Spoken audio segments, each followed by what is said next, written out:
Wakili Peter Madeleka ametoa ujumbe wa shukrani kwa Watanzania pamoja na viongozi mbalimbali wa kijamii na kisiasa waliojitokeza kulaani kile walichokieleza kuwa ni ukandamizaji dhidi yake, ikiwa ni siku moja baada ya kurejea uraini kwa dhamana. Wakili Peter Madeleka alitoa ujumbe huo Agosti 18 mwaka wa 2026 kupitia ukurasa wake rasmi wa mtandao wa kijamii wa X mara baada ya kuachiliwa huru kutoka kituo kikuu cha polisi Central jijini Dar es Salaam ambako alikuwa akishikiliwa kwa takriban siku 3.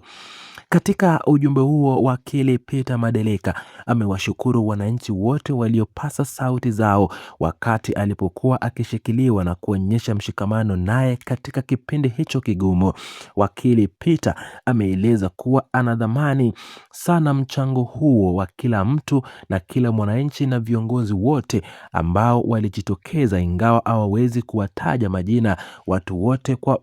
kutokana na wingi wao.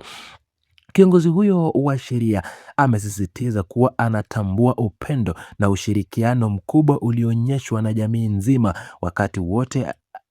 alikuwa chini ya ulinzi wa jeshi la polisi.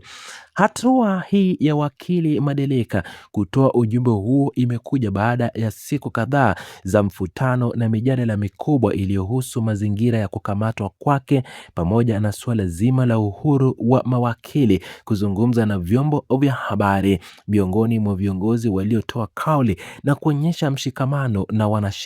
mwanasheria huyo ni pamoja na makamu mwenyekiti wa Chama cha Demokrasia na Maendeleo Tanzania Bara John Heche, rais wa chama cha wanasheria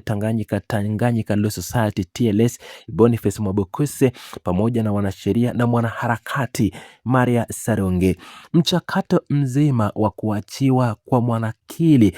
Peter Madeleka kwa dhamana ulithibitishwa na wakili Paul Kisabo kutoka kwa mtandao wa watetezi wa haki za binadamu Tanzania THRDC, ambaye alikuwa miongoni mwa wanasheria waliokuwa wakiratibu taratibu za kisheria za dhamana hiyo.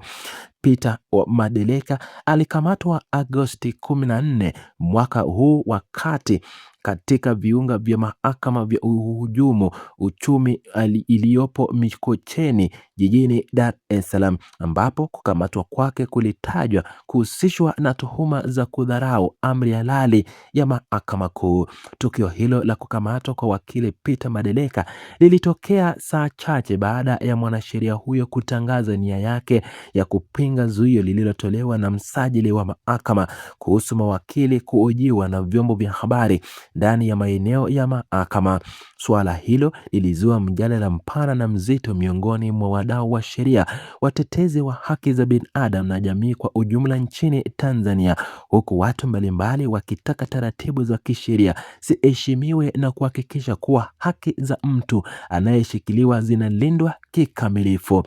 Baada ya kurejea uraiani, wakili Peter Madeleka hakujikita katika kueleza kwa kina yaliyomsibu au yaliyotokea wakati akiwa chini ya ulinzi wa jeshi la polisi katika kituo kikuu cha polisi Central, bali alichagua kutumia fursa hiyo kuwashukuru wale wote waliokuwa wakimpa moyo na kuonyesha mshikamano naye. Kauli hiyo ya wakili Peter Madeleka inaonyesha namna ambavyo swala la kukamatwa kwake vilivyopata ufuatiliaji mkubwa kutoka sehemu mbalimbali za jamii na taasisi za sheria nchini. Pia mtazamo wa wakili Peter Madeleka unaonyesha kuwa licha ya changamoto alizokutana nazo wakati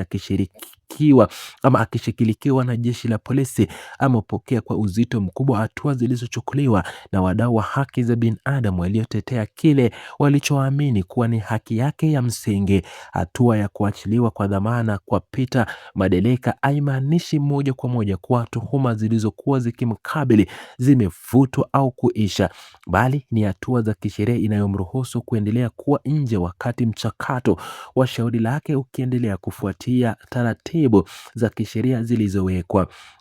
Ujumbe huo wa wakili Peter Madeleka umeongeza msisitizo katika mjadala unaoendelea nchini kuhusu nafasi ya mawakili, uhuru wa kujieleza na namna taasisi za sheria zinavyopaswa kushirikiana na wadau wengine katika kulinda misingi ya haki na utawala wa sheria. Mjadala huu unaonyesha umuhimu wa ushirikiano kati ya viongozi wa kisiasa, makamu mwenyekiti wa Chama cha Demokrasia na Maendeleo Chadema Tanzania Bara John Heche, viongozi wa sheria kama vile rais wa chama cha wanasheria Tanganyika Boniface Mwabukusi katika kutetea misingi ya sheria. Swala la kukamatwa na kuachiliwa kwa wakili Peter Madeleka limeibua taswira mpya kuhusu uhusiano kati ya mawakili na maamuzi ya usimamizi wa mahakama, ikiwemo maagizo yaliyotolewa na msajili wa mahakama. Wadau wa sheria nchini wanaendelea kufuatilia kwa karibu namna ambavyo hatua za kisheria zitachukuliwa, huku wakisisitiza umuhimu wa kulinda uhuru wa mawakili wanapotekeleza majukumu yao ya kuwakilisha ndani na nje ya viunga vya mahakama. Uratibu uliofanywa na wakili Paul Kisabo kutoka mtandao wa watetezi wa haki za binadamu Tanzania THRDC umeonyesha nafasi ya mashirika yasiyo ya kiserikali katika kusimamia misingi ya dhamana na haki za watuhumiwa wanaoshikiliwa na vyombo vya dola. Hatua hiyo imewezesha wakili Peter Madeleka kutoka katika kituo kikuu cha polisi Central baada ya kushikiliwa kwa siku 3 tangu kukamatwa kwake katika mahakama ya hujumu uchumi Mikocheni B. Kwa sasa mazingira yote yanazunguka shauri la wakili Peter Madeleka yanaonyesha kuwa mijadala kuhusu uhuru wa kujieleza na mipaka ya mawakili katika maeneo ya mahakama inaendelea kuwa sehemu ya tathmini ya kisheria nchini. Mwanasheria huyo ameendelea kuwa nje kwa dhamana, huku jamii na wadau wa sheria wakisubiri hatua zinazofuata kutoka kwenye vyombo vya mahakama na mamlaka ya ulinzi na usalama. Mshirikishano ama mshirikamano ulionyeshwa na viongozi mbalimbali, ikiwa ni pamoja na wanaharakati Maria Sarungi na rais wa chama cha wanasheria Tanganyika TLS, unadhibitisha kuwa matukio yanayogusa mawakili yanachukuliwa kwa uzito mkubwa na taasisi za kijamii na kisiasa. Wakili Peter Madeleka anaendelea kutambua mchango wa kila mmoja aliyepasa sauti yake wakati wa kipindi hicho cha siku 3 alipokuwa kizuizini. Kwa ujumla, kurejea uraiani kwa wakili Peter Madeleka na ujumbe wake wa shukrani kwa Watanzania ni kunadhibitisha awamu ya kwanza ya tukio hilo lililoanza Agosti 14. Mchakato wa kisheria kuhusu tuhuma za kudharau amri ya mahakama kuu iliyomkabili mwanasheria huyo unaendelea kufuatiliwa kwa mujibu wa sheria na taratibu za mahakama nchini Tanzania.